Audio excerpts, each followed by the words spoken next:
தமிழக சட்டமன்ற கூட்டத்தொடர் நாளை துவங்குகிறது. ஒரு காலத்தில் இந்த வரி மறுநாள் செய்தித்தாளில் தான் தெரியும். யார் என்ன பேசினாங்க, எந்த கேள்வி கேட்கப்பட்டது, யார் வெளியே நடப்பு செய்தாங்க, இதெல்லாம் மறுநாள் சுருக்கமாக வந்தால் போதும் என்ற நிலை தான் இருந்தது. ஆனால் இப்போது அப்படி இல்லை. கூட்டம் ஆரம்பித்த சில நிமிஷத்துக்குள்ளேயே கிளிப்ஸ் வெளியே வரும், யாரோட உரை தனியாக வெட்டப்படும், ஒரு கேள்வி வைரல் ஆகும், ஒரு பதில் மீமாக கூட மாறும், ஒரு எதிர்ப்பு செய்தியாக மாறும். முன்னாடிலாம் கிரிக்கெட், எலெக்ஷன் ரிசல்ட்ஸ், அப்புறம் சினிமா வெளியீடு, இந்த மாதிரி நிகழ்ச்சிகள் மட்டும்தான் மக்கள் நேரமாக ஃபாலோ பண்ணுவாங்க லைவாக. இப்போது சட்டமன்ற அமர்வும் அந்த பட்டியலுக்குள்ளே வந்துருச்சு. மக்கள் முடிவை மட்டும் பார்க்கல, முடிவு உருவாகிற தருணத்தையும் பார்க்க ஆரம்பிச்சிருக்காங்க. அதனால் சட்டமன்றம் இப்போது நிர்வாக அரங்கம் மட்டுமில்லை, ஒரு பார்க்கப்படுற நிகழ்வாகவும் மாறியிருக்குது. இந்த கவனம் அதிகமாகிறதுக்கு தற்போதைய அரசியல் அமைப்பும் காரணம். அதிகாரப்பூர்வ சட்டமன்ற தகவல் படி தற்போதைய முதலமைச்சராக ஜோசப் விஜய் பதவியேற்றாங்க. புதிய அவை அமைப்பு, புதிய ஸ்பீக்கர் தேர்வு, எதிர்க்கட்சி அமைப்பு, இதெல்லாம் வழக்கமான அரசியல் பார்வையை மாற்றுச்சு. எதிர்க்கட்சி தரப்பில் உதயநிதி ஸ்டாலின் அவர்கள் முக்கிய குரலாக கவனிக்கப்பட ஆரம்பித்தாங்க. முன்னாடி வெளியே நடந்த கூட்டங்கள், மேடை உரைகள் அதிகமாக இப்போது ஹெட்லைன்ஸ் ஆனது. இப்போது சட்டமன்றத்துக்குள்ளே நடந்த உரைகள், எதிர்ப்புகள், நடைமுறை கேள்விகள், பதில்கள் கூட வெளியே உடனே பேசப்பட ஆரம்பிச்சிருக்கிறது. மக்கள் தேர்தல் முடிவை மட்டும் பார்க்காம தேர்தலுக்கு அப்புறம் அதிகாரம் எப்படி செயல்படுதுன்றதையும் கவனிக்க ஆரம்பிச்சிருக்கிறாங்க. இந்த மாற்றத்துக்கு இன்னொரு காரணம் இருக்குது. சட்டமன்றம் இப்போது அரசியல்வாதிகள் மட்டும் பார்க்குற இடமா இல்லை. முன்னாடி சட்டமன்ற உரையை பார்த்து விவாதம் பண்ணுற செய்தியாளர்கள், அரசியல் ஆர்வலர்கள் அந்த அளவில் தான் இருந்தது. ஆனால் இப்போ அது மாறி இருக்குது. கல்லூரி மாணவர்கள், மீம்ஸ் பேஜஸ், அப்புறம் செய்தி குறும்படங்கள், அரசியல் விமர்சன சேனல்கள், ரியாக்ஷன் வீடியோஸ், இவங்க எல்லாருமே கூட சட்டமன்றத்தை ஒரு கண்டென்ட் மாதிரி சர்க்குலேட் பண்ண ஆரம்பிச்சிட்டாங்க.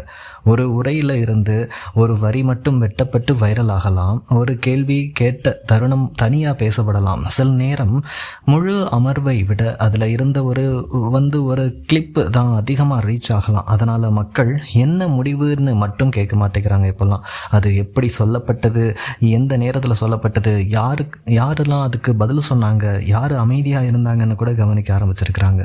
இதோட சேர்த்து இன்னொரு மாற்றம் அமைதியாக நடந்துக்கிட்டே இருக்குது.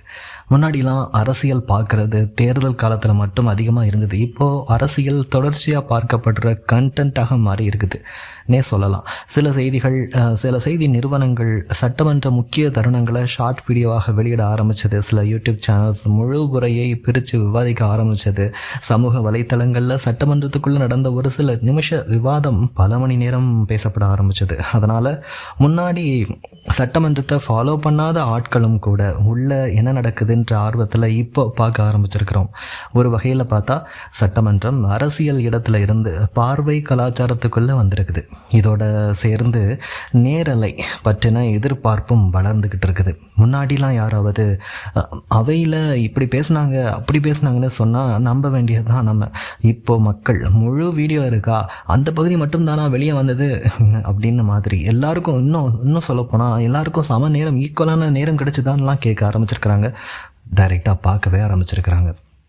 சில அமர்வுகளில் முழு நடவடிக்கைகளும் வெளியே வருதா இல்லையான்ற விவாதங்களும் நடந்தது. இன்பிட்வீனில் எதிர்க்கட்சி தரப்பிலிருந்தும் ஒளிபரப்பு பற்றின கேள்விகள் எழுந்தது. அதே நேரத்தில் மக்கள் இன்னொரு விஷயத்தையும் யோசிக்க ஆரம்பித்தாங்க.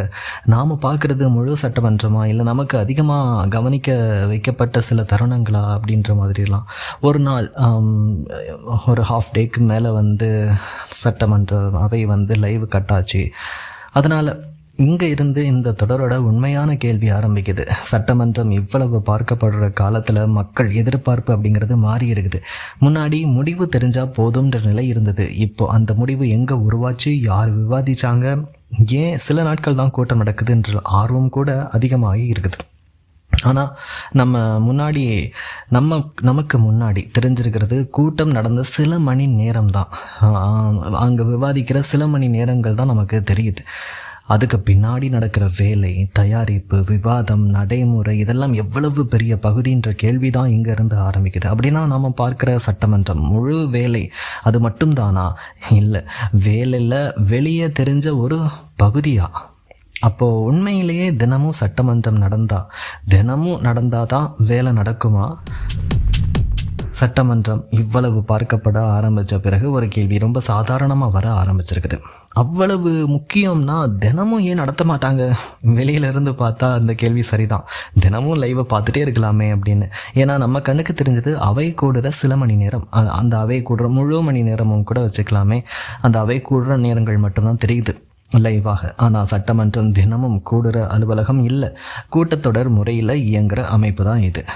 குறிப்பிட்ட காலத்துக்கு கூட்டம் அறிவிக்கப்படும். அந்த நாட்களில் கேள்வி நேரம், அரசின் பதில், விவாதம், மசோதா, தீர்மானம் மாதிரி வேலைகள் நடக்கும். சில நேரம் முதல் நாள்லேயே கடைசி தேதி சொல்லப்படாது. ஏன்னா எவ்வளவு வேலை இருக்குது, எவ்வளவு விவாதம் நீளுது, வணிக ஆலோசனை குழு என்ன முடிவு செய்து இது எல்லாத்தையும் பார்த்து கூட்ட நாள் அப்படிங்கிறது நீளலாம் அல்லது இன்னும் கூட குறையலாம்.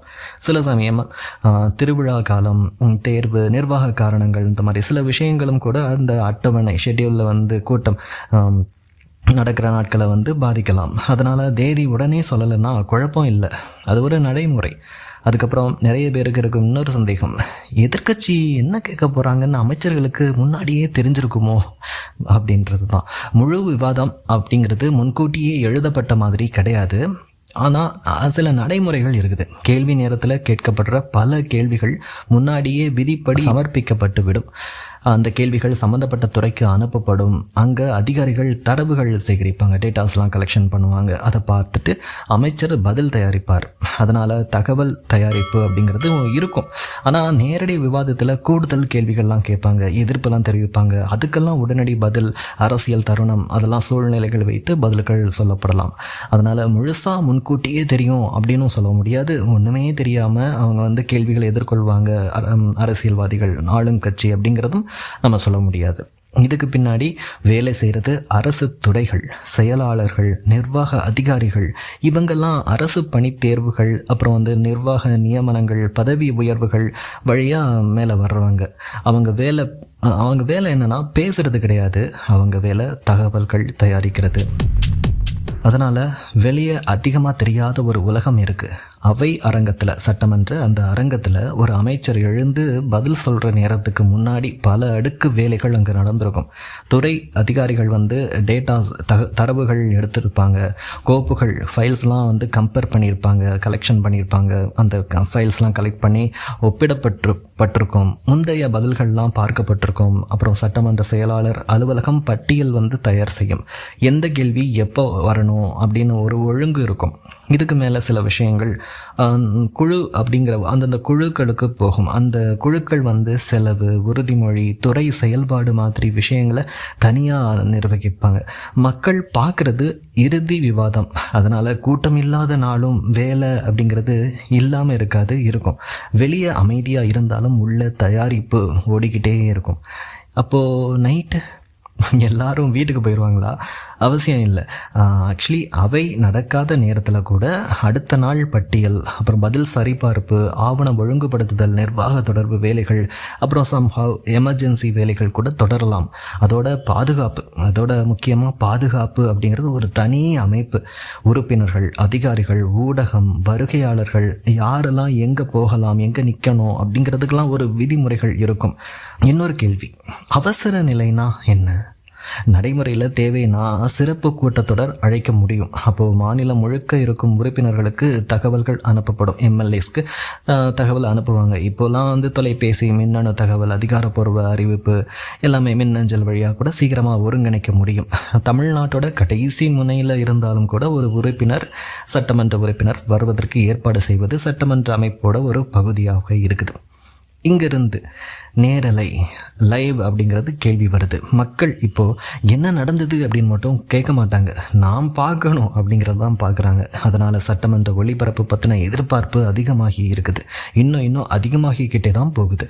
கேள்வி நேர ஒளிபரப்பு ஆரம்பித்த பிறகு, சில வருடங்களுக்கு முன்னால் அந்த கேள்வி நேரத்தை மட்டும் லைவாக ஒளிபரப்ப ஆரம்பித்த பிறகு இந்த ஆர்வம் இன்னும் அதிகமாச்சு. அடுத்த கேள்வி உடனே வந்தது. அப்படின்னா முழுசாக காட்டலாமே அப்படின்னு அப்போவே சொன்னாங்க சில பேர். இதுக்கு ஆதரவாக பேசுகிறவங்க அவங்களாம் என்ன சொன்னாங்கன்னா, மக்கள் தங்கள் பிரதிநிதிகள் எப்படி செயல்படுறாங்கங்கிறது பார்த்துக்க முடியும் தானே அப்படின்னு சொன்னாங்க. எதிராக நிற்கிறவங்க அது எதுக்கு தேவையில்லாமங்கிற மாதிரிலாம் சொல்லிகிட்டு இருந்தாங்க. அதனால் ஆக மொத்தம் நேரலை, லைவ் சட்டமன்ற ஒளிபரப்பு அளவுக்கு நேரலை அப்படிங்கிறது கேமரா ஆன் பண்ணுறது மட்டும் இல்லை, நடந்ததை முழுசாக புரிஞ்சுக்க முடியும் மாதிரி பதிய வைக்கிறதும் தான். அதனால் சட்டமன்றம் தினமும் ஏன் இல்லைன்ற கேள்விக்கு இப்போ முதல் பதில் கிடைக்க ஆரம்பிக்கும். நாம் பார்க்குறது கூட்ட நாள், அது மட்டும்தான். அதுக்கு முன்னாடிலாம் திட்டமிடல், அதிகாரிகள் வேலை, துறை பதில், குழு ஆய்வு, பாதுகாப்பு, பதவி, நிர்வாக ஒழுங்கு இதெல்லாம் சேர்ந்து அந்த சில மணி நேர அவையை உருவாக்குது. அப்படின்னா இன்னொரு கேள்வி இயல்பாக வரும், நம்ம பார்க்குற மேடையில் தான் கடைசி முடிவு அப்படிங்கிறது உருவாகுதா, இல்லை முடிவு உருவானதோட கடைசி காட்சி மட்டும்தான் நமக்கு அந்த அவையாக தெரியுதா? இது வரைக்கும் நாம் வெளியே இருந்து பார்த்தது யார் பேசுகிறாங்க, யார் பதில் சொல்கிறாங்க, யார் அதிகமாக தெரிகிறாங்க. ஆனால் இங்கே ஒரு நேரடி கேள்வி வரும், உண்மையிலேயே அதிகாரம் எங்கே இருக்குது சட்டசபையில்? டிவியில் பார்த்தா முதலமைச்சர் முக்கியமாக தெரியும், சில நேரம் ஸ்பீக்கர் அதிகமாக தெரியும். எதிர்க்கட்சி சத்தமாக இருந்தால் அவங்கள தான் அவங்க தான் கண்ட்ரோல் பண்ணுற மாதிரி தோணும். ஆனால் சட்டமன்றம் அப்படி ஒரே ஒருத்தர் ஒரு டைரக்ட் பண்ணுற, ஒரு கண்ட்ரோல் பண்ணுற அமைப்பு கிடையாது. அதனால் முதல்ல வெளியே ரொம்ப தெரிஞ்ச ஒரு விஷயத்துலேருந்து ஆரம்பிக்கலாம். வெள்ளை சட்டை. சட்டமன்றம் பார்த்தா நிறைய பேர் வெள்ளை சட்டை, மோஸ்ட்லி எல்லாருமே வெள்ளை சட்டை தான் போட்டிருப்பாங்க. வெள்ளை சட்டை, வெள்ளை வேஷ்டி போட்டிருக்கிறது தெரியும். நிறைய பேருக்கு இது கட்டாய விதியா, இது கம்பல்சரியா, ஸ்கூல் யூனிஃபார்ம் போடுற மாதிரி இது ஒரு கம்பல்சரியோ அப்படின்னு நமக்கு தோணும். உண்மையிலேயே தமிழ்நாட்டு சட்டமன்ற உறுப்பினர்களுக்கு வெள்ளை தான் கட்டாயம் அப்படிங்கிற ஒரு விதி கிடையாது. உடை மரியாதையாக இருக்கணும், அவ்வளோதான். அவை ஒழுங்குக்கு ஏற்ற மாதிரி இருக்கணும்ன்ற நடைமுறை எதிர்பார்ப்பு இருக்குது, ஒரு ஃபார்மல் ட்ரெஸ் அப்படிங்கிறது தான். ஆனால் வெள்ளை அப்படிங்கிறது, வெண்மை அப்படிங்கிறது, வெள்ளாடை அப்படிங்கிற ஒரு கலாச்சாரம் அரசியல் மரபில் இருந்து அதிகமாக வந்தது தான். வெள்ளை நிறம் அப்படிங்கிறது பொதுவாகவே எளிமை, பொது வாழ்க்கை, மக்களோட தொடர்பு மாதிரி ஒரு அரசியல் அடையாளமாக பல வருஷங்களாக பயன்படுத்தப்பட்டு பார்க்கப்பட்டு வந்துக்கிட்டு இருக்கு. அதனால் வெண்மை அப்படிங்கிறது அதிகமாக தெரியும். கட்டாயம் அப்படிங்கிறதுனால இல்லை, இதுவே ஒரு க்ளூ மாதிரி. வெளியே எல்லாரும் ஒரே மாதிரி தெரிஞ்சாலும் உள்ள அதிகாரம் ஒரே மாதிரி இருக்காது. அதுக்கப்புறம் ஸ்பீக்கர். டிவியில் பார்த்தா ஸ்பீக்கர் அதிகமாக பேச மாட்டார்.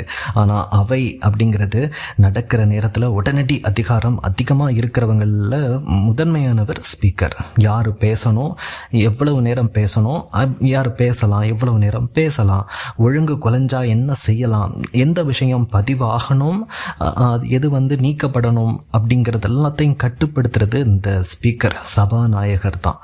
அவர் அரசு தரப்போ எதிர்க்கட்சியோ மாதிரி விவாதத்தில் இறங்க மாட்டார்.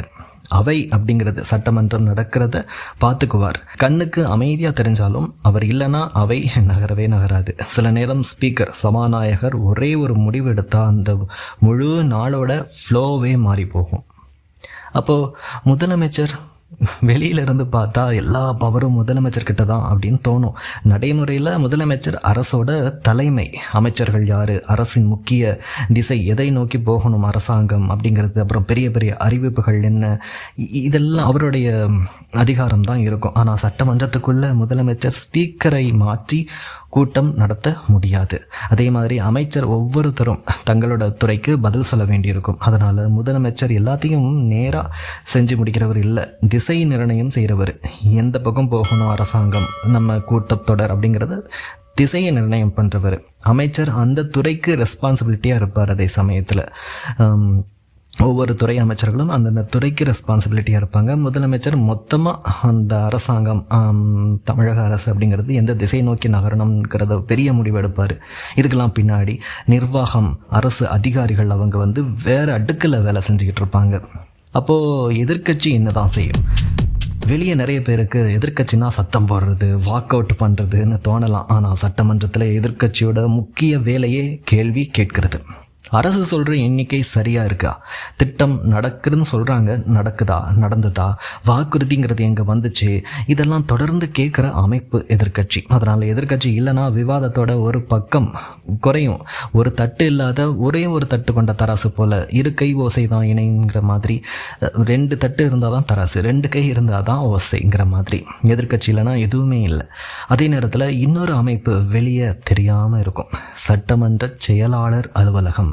உறுப்பினர்கள் மாறலாம், ஆட்சி கூட மாறலாம், முதலமைச்சர் மாறலாம், அமைச்சர்கள் மாறலாம், ஆனாலும் நடைமுறை அப்படிங்கிறது தொடர்ந்து வந்துக்கிட்டே இருக்கணும் இல்லையா? அதுக்காக தான் பட்டியல், பதிவு, ஆவணம், விதிமுறைகள், அவை நிர்வாகம், அந்த ஒரு மேனேஜ்மெண்ட், அட்மினிஸ்ட்ரேஷன், இது எல்லாத்தையும் கவனிக்கிற நிரந்தர அமைப்பு தான் இந்த சட்டமன்ற செயலாளர் அலுவலகம். அதனால் இங்கே பவர் அப்படிங்கிறது கொஞ்சம் வேறு மாதிரி தெரியும். வெளியே பார்த்தா மேடையில் பேசுகிறவங்க தான் அதிகாரம் மாதிரி தெரியும். ஆனால் உள்ளே பார்த்தா ஸ்பீக்கர் அவங்க எடுக்கிற ஒழுங்கு நடவடிக்கைகள், முதலமைச்சர் எடுக்கிற அரசியல் திசை நிர்ணயங்கள், அமைச்சர்கள் எடுத்துக்கிற துறை ரீதியான தன்னுடைய பொறுப்புகள், எதிர்க்கட்சி கேட்கிற கண்காணிப்பு கேள்விகள், இதெல்லாத்தையும் தாண்டி செயலாளர் அலுவலகம் நடத்துகிற நடைமுறை, இதெல்லாம் சேர்ந்து தான் சட்டமன்றம் நகர்ந்துக்கிட்டு இருக்கும். இவ்வளவு நேரம் நாம் அவைக்குள்ளே யார் என்ன செய்கிறாங்கன்னு பார்த்தோம். யார் பேசுகிறாங்க, யார் ஒழுங்கு பண்ணுறாங்க, யார் பதில் சொல்லுவாங்க, யார் கேள்வி கேட்பாங்கன்னெலாம் புரிஞ்சுக்க ஆரம்பித்தோம். ஆனால் இன்னும் ஒரு கேள்வி மீதம் இருக்குது. இந்த அமைப்பு எப்போவுமே இப்படித்தான் இருந்துச்சா? இன்னைக்கு இவ்வளவு அடுக்குகள், விதிமுறைகள், பொறுப்புகள் இருக்கிற அமைப்பு எங்கே இருந்து வந்தது? இந்த மக்கள் பிரதிநிதி முறை எப்போ ஆரம்பித்தது? இந்த கூட்டங்கள் ஏன் இந்த இடத்துல நடக்க ஆரம்பித்தது? இந்த பில்டிங்கில்.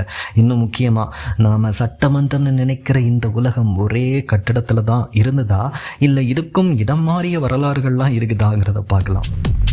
சட்டமன்றம் அப்படின்னா எங்கே நடக்குது? சென்னையில் பெரிய வெள்ளை அரசு கட்டிடம் பார்த்துட்டா அதுதான் சட்டமன்றமா? அதுலேயும் ரிப்பன் பில்டிங் அப்படிங்கிறத பார்த்த உடனே நிறைய பேருக்கு இன்றைக்கும் ஒரு நம்பிக்கை இருக்குது, இதுதானே சட்டமன்றம்ங்கிற மாதிரி. சின்ன வயசில் நானே நம்பினவன் தான் அதை. உண்மையிலேயே இதுதான் நிறைய பேருக்கு இருக்கிற கன்ஃபியூஷனுமே கூட. ஏன்னா ரெண்டுமே பழைய வெள்ளை கட்டிடங்கள், ஆங்கிலேயர்கள் கட்டி வச்சது தான் இல்லையா? ரெண்டுமே அரசு கட்டிடம் தான், அரசுடைய இடம் தான் இப்போ வரைக்குமே கூட. ரெண்டுமே சென்னையுடைய அடையாளம். ஆனால் ரெண்டுமே வேறு வேறு, ரெண்டுமே செய்கிற வேலைகளும் வேறு வேறு. முதல்ல தெளிவாக, தமிழ்நாடு சட்டமன்ற அமர்வுகள் பொதுவாக ஃபோர்ட் செயின்ட் ஜார்ஜ் வளாகத்தில் இருக்கிற அவை அரங்கத்தில் தான் நடக்கும். ரிப்பன் பில்டிங் அப்படிங்கிறது சட்டமன்ற கட்டிடம் கிடையாது, அது சென்னை மாநகராட்சியோடைய தலைமையகம். ரெண்டுக்கும் சுமார் சில 3-4 கிலோமீட்டர் தூரம் தான் இருக்கும். ஆனால் நிர்வாக ரீதியில் ரொம்ப தூரம் இந்த ரெண்டுக்கும் இடையில். ஃபோர்ட் செயின்ட் ஜார்ஜில் மாநில அரசு, சட்டமன்றம், அமைச்சர்கள், மாநில அளவில் முடிவுகள் எல்லாம் எடுக்கப்படும். அதே நேரத்தில் ரிப்பன் பில்டிங்கில் சென்னை நகர நிர்வாகம், சாலை, நகர சேவை, உள்ளாட்சி, இதெல்லாம் சம்மந்தப்பட்ட வேலைகள் நடக்கும். ரிப்பன் பில்டிங் பேரே லார்ட் ரிப்பன் கிட்ட இருந்து தான் வந்தது. அவரை இந்திய உள்ளாட்சி நிர்வாக வளர்ச்சியோட முக்கிய மனிதர்னு சொல்லுவாங்க. 1909 கட்டத் தொடங்கி 1913 4 வருஷத்துக்கிட்ட கட்டி அந்த பில்டிங்கை, ரிப்பன் பில்டிங்கை திறந்தாங்க. அதனால் ரிப்பன் பில்டிங் அப்படிங்கிறது முக்கியம் இல்லைன்னு கிடையாது, ஆனால் அது வேற ஒரு அடுக்கு, அரசாங்கத்துடைய வேற ஒரு அடுக்கு. ஆனால் இன்னொரு சுவாரஸ்யமான விஷயம் இருக்குது. சட்டமன்றம் எப்போவுமே ஃபோர்ட் செயின்ட் ஜார்ஜில் மட்டும்தான் அப்படிங்கிறது கிடையாது. 1920களில் இருந்து பல காலகட்டங்களில் வேறு வேறு இடங்களுக்கும் அது போயிட்டு வந்திருக்குது. சில காலம் மெட்ராஸ் யூனிவர்சிட்டி செனட் ஹவுஸ், சில காலம் ராஜாஜி ஹால், சில காலம் கலைவாணர் அரங்கம், ஒரு தடவை ஊட்டி வரைக்கும் கூட சட்டமன்ற அமர்வு நடந்திருக்குது. காரணம் உறுப்பினர் எண்ணிக்கை, வசதி, நிர்வாக தேவைகள், காலமாற்றம், இதெல்லாம் தான். அதனால் இன்றைக்கி நம்ம பார்க்குற அசம்பிளி ஹால் பழமையானதுன்னு சொல்லலாம். ஆனால் அது ஒரே இடத்துல அங்கே தான் காலங்காலமாக ஆரம்பத்துலேருந்து நடந்துக்கிட்டு இருக்குதுன்னு சொல்ல முடியாது. மாறி மாறி மாறி வந்த ஒரு அமைப்பு. இதுக்குள்ளே தமிழ்நாடு அரசியல் வரலாற்றில் ரொம்ப பேசப்பட்ட ஒரு சாப்டர் வந்தது 2007 ரீசெண்டாக. கம்பேர் டு 1909 அதெல்லாம் கம்பேர் பண்ணும்போது 2007 ரீசெண்ட் தானே. 2007க்கு அப்புறம் ஒரு புதிய சட்டமன்ற செயலக வளாகம் உருவாக்க முடிவெடுக்கப்பட்டது. அப்போதைய முதலமைச்சர் கலைஞர் கருணாநிதி அவர்கள் தலைமையில் ஓமந்தூரார் கவர்மெண்ட் எஸ்டேட்டில் புது வளாகம் கட்டப்பட்டுச்சு. ஜெர்மன் கட்டிட வடிவமைப்பு நிறுவனம் வடிவமைத்த இந்த கட்டிடம் பெரிய அளவில் உருவாக்கப்பட்டுச்சு. ஆனால் 2010 மார்ச் மாதம் திறக்கப்பட்டாலும் அங்கே சட்டமன்ற அமர்வுகளும் நடந்தாலும் கூட அப்போது ரொம்ப பேர் இனி சட்டமன்றம்லாம் இங்கே தான் நிரந்தரம்னு நினச்சாலும் கூட புதிய தொழில்நுட்பம், பெரிய அரங்கு, ஒரே இடத்துல செயலகம்ன்ற விஷயம்லாம் திட்டம் தான் இத்தனைக்குமே. ஆனால் கதை அங்கே முடியலை. 2011 தேர்தலுக்கு பிறகு அரசியல் மாற்றம் வந்தது. அதுக்கப்புறம் சட்டமன்றம் மறுபடியும் ஃபோர்ட் செயின்ட் ஜார்ஜ் திரும்பிச்சு. அப்புறம் ஓமந்தூரார் வளாகம் ஒரு மருத்துவமனை, மல்டி ஸ்பெஷாலிட்டி ஹாஸ்பிட்டலாக பயன்பாட்டுக்கு மாற்றப்பட்டுச்சு. சீஃப் மினிஸ்டர் SLV ஜெயலலிதா அவர்களால். இன்னைக்கு அரசு இன்றைக்கி அது வந்து ஒரு அரசு பல்துறை சிறப்பு மருத்துவமனையாகவே செயல்படுது. இதுதான் இந்த வரலாற்றில் ரொம்ப விசித்திரமான விஷயம். ஒரு கட்டிடம் சில மாதங்கள் சட்டமன்றம், அடுத்த சில வருடங்களில் மருத்துவமனையாக மாறிடுச்சு. ஒரு இடம் அப்படிங்கிறது மாறலை, அதோட வேலைங்கிறது மட்டும் மாறுச்சு. இதுக்குள்ளே இன்னும் நிறைய இன்ட்ரெஸ்டிங் விஷயங்கள் இருக்குது. உறுப்பினர் எண்ணிக்கை அதிகமாச்சுன்னு இடம் மாறின அசம்பிளி, கோட்டையிலிருந்து வெளியே போன அசம்பிளி, திரும்ப கோட்டைக்கு வந்த அசம்பிளி. வெளியே பார்த்தா பழைய கட்டிடம் மாதிரி தெரியும், ஆனால் உள்ளே நடந்த மாற்றங்கள் ரொம்ப பெருசு. முன்னாடி செய்தித்தாள்களில் மறுநாள் தெரிஞ்ச விஷயம் இன்னைக்கு சில வினாடியில் ஃபோன்லேயே நமக்கு தெரிஞ்சிடும். ஆனால் முன்னாடி மக்கள் என்ன முடிவுன்னு கேட்டாங்க, இப்போ எங்கே நடந்துச்சு, யார் முடிவெடுத்தாங்க, ஏன் இடம் மாறுச்சுலாம் கேட்க ஆரம்பிச்சிருவாங்க. அதனால் இந்த முழு பயணத்துக்கு அப்புறம் ஒரு விஷயம் மட்டும் நிற்குது. நாம் ஒரு ஃபோர்ட்டை பார்க்குறோம், ரிப்பனை பார்க்குறோம், ரிப்பன் பில்டிங்லாம் பார்க்குறோம், புது அசம்பிளியை பார்க்குறோம், மருத்துவமனை ஆன கட்டடத்தெல்லாம் பார்த்தோம். ஆனால் ஒரு விஷயம் புரியுது. அரசு அப்படிங்கிறது ஒரு பில்டிங், கட்டிடம் கிடையாது. சட்டமன்றம் அப்படிங்கிறது ஒரு ஹால் கிடையாது. இடம் மாறலாம், கட்டிடம் மாறலாம், கேமராஸ் மாறலாம், ஆனால் மக்கள் உள்ளே என்ன நடக்குதுன்ற ஆர்வம் மாறாது இனிமே. அதனால் நாளைக்கு நாமெல்லாம் ஃபோர்ட் செயின்ட் ஜார்ஜை கடந்து போனாலும், ரிப்பன் பில்டிங்கை முன்னாடி நின்னாலும் கேள்வி இதே தான் இருக்கும். இங்கே தான் அதிகாரம் இருக்குதா, இல்லை அதிகாரம் இங்கே வந்து தான் பெருசாக தெரியுதா? இந்த முழு வீடியோ முடிஞ்சதுக்கப்புறம் ஒரு விஷயம் மட்டும் நினைவில் இருந்தால் போதும். சட்டமன்றம்ன்றது சண்டை, கைத்தட்டு, வைரல் கிளிப்ஸ், யாரை கத்துனாங்கன்றலாம் இடம் மட்டும் கிடையாது. நம்ம தினசரி வாழ்க்கையோட தொடர்புள்ள ஒரு இடம். நாம் போகிற சாலை, நம்ம பகுதியில் வர்ற திட்டங்கள், அரசு செலவுகள், புது விதி, புது வரி, உதவி, இதெல்லாம் ஒரே நாளில் உருவாகாது. எங்கேயோ ஒரு கோப்பு, ஒரு ஃபைல் நகர ஆரம்பிக்கும். அங்கேருந்து தான் நமக்கும் அது ஆரம்பிக்கும். யாரோ கேள்வி கேட்பாங்க, யாரோ பதில் சொல்லுவாங்க, யாரோ ஒப்புதல் தருவாங்க. கடைசியில் அது நம்ம வாழ்க்கைக்கு தான் வரும். அதனால் அடுத்த தடவை நாம் சட்டமன்ற நிகழ்ச்சி நேரலைகள்லாம் பார்த்தோம் அப்படின்னா ஒரு நிமிஷம் நின்று பார்க்கலாம். இது அரசியல்வாதிகள் மட்டும் பேசுகிற இடமா, இல்லை நாளைக்கு நம்ம வாழ்க்கையையே பாதிக்க போகிற முடிவுகளோட ஆரம்ப இடமா?